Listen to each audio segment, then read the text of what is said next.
Khalilur Rahman, Bangladesh, 99. 4 দশকের অপেক্ষার অবসান ঘটিয়ে আবারও জাতিসংঘ সাধারণ পরিষদের সর্বোচ্চ নেতৃত্বের আসনে জায়গা করে নিয়েছে বাংলাদেশ। জাতিসংঘের সাধারণ পরিষদের 81তম অধিবেশনে সভাপতি পদে নির্বাচিত হয়েছেন বাংলাদেশের পররাষ্ট্রমন্ত্রী ডক্টর খলিলুর রহমান। মঙ্গলবার নিউ ইয়র্কে জাতিসংঘ সদর দপ্তরে অনুষ্ঠিত ভোটে তিনি সাইপ্রাসের প্রার্থী আন্দ্রেয়াস এস কাকোরিসকে পরাজিত করে এই মর্যাদাপূর্ণ পদে নির্বাচিত হন। তিনি এমন এক গুরুত্বপূর্ণ সময়ে বিশ্ব সংস্থাটির নেতৃত্ব দেবেন যখন বিশ্ব নানা সংকট, জাতিসংঘ সংস্কারের প্রচেষ্টা এবং গুরুত্বপূর্ণ নেতৃত্ব পরিবর্তনের মধ্য দিয়ে যাচ্ছে। এই নির্বাচন প্রধানমন্ত্রী তারেক রহমানের সরকারের জন্য একটি ঐতিহাসিক মাইলফলক। কূটনৈতিক এই সাফল্যের মাধ্যমে প্রায় 40 বছর পর বাংলাদেশ আবারও এই মর্যাদাপূর্ণ বৈশ্বিক পদে অধিষ্ঠিত হলো। জাতিসংঘের 193টি সদস্য রাষ্ট্রের প্রত্যক্ষ ভোটে ডক্টর খলিলুর রহমান 99 ভোট পান। তার প্রতিদ্বন্দ্বী সাইপ্রাসের প্রার্থী লাভ করেন 91 ভোট।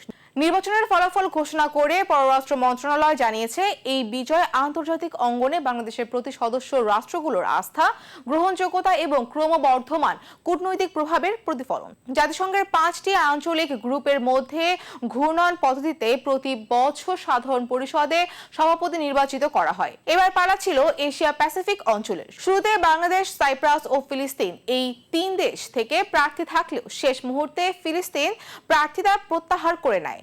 ফলে বাংলাদেশ ও সাইপ্রাসের মধ্যে সরাসরি প্রতিদ্বন্দ্বিতা হয়। এই নির্বাচনের মধ্য দিয়ে দ্বিতীয়বারের মতো জাতিসংঘ সাধারণ পরিষদের সভাপতির দায়িত্ব পেতে যাচ্ছে বাংলাদেশ। এর আগে 1986 সালে 41তম অধিবেশনে এই পদে দায়িত্ব পালন করেছিলেন বাংলাদেশের সাবেক পররাষ্ট্র সচিব ও রাজনীতিবিদ হুমায়ুন রশিদ চৌধুরী। নির্বাচনের আগে 13 মে জাতিসংঘ সদর দপ্তরের অনুষ্ঠিত এক মত বিনিময় সভায় ডক্টর খলিলুর রহমান সাধারণ পরিষদের পূর্ণকালীন সভাপতি হিসেবে দায়িত্ব পালনের অঙ্গীকার ব্যক্ত করেন। তিনি নির্বাচিত হলে সবার সভাপতি হিসেবে কাজ করার প্রতিশ্রুতি দেন এবং জাতিসংঘকে আরও কার্যকর ও অন্তর্ভুক্তিমূলক করতে 6 দফা পরিকল্পনা উপস্থাপন করেন। তবে ওই অনুষ্ঠানে তার পররাষ্ট্রমন্ত্রীর পদ নিয়ে প্রশ্ন ওঠে। অ্যান্ডোরার এক প্রতিনিধি জানতে চান, পূর্ণকালীন সভাপতি হিসেবে দায়িত্ব পালনের জন্য তাকে মন্ত্রীর পদ ছাড়তে হবে কিনা। জবাবে ডক্টর খলিলুর রহমান বলেন, পদত্যাগ নয়, বরং 1 বছরের জন্য তাকে দায়িত্ব থেকে অব্যাহতি বা ছুটি দেওয়া হতে পারে। এ বিষয়ে প্রধানমন্ত্রীর সুস্পষ্ট সমর্থন রয়েছে বলেও তিনি উল্লেখ করেন। কূটনৈতিক বিশ্লেষকদের মতে জাতিসংঘের সাধারণ পরিষদের সভাপতির পদে বাংলাদেশের এই জয় শুধু একটি মর্যাদাপূর্ণ অর্জন নয়, বরং বৈশ্বিক পরিসরে দেশের নেতৃত্বের সক্ষমতা ও আন্তর্জাতিক গ্রহণযোগ্যতার নতুন স্বীকৃতি।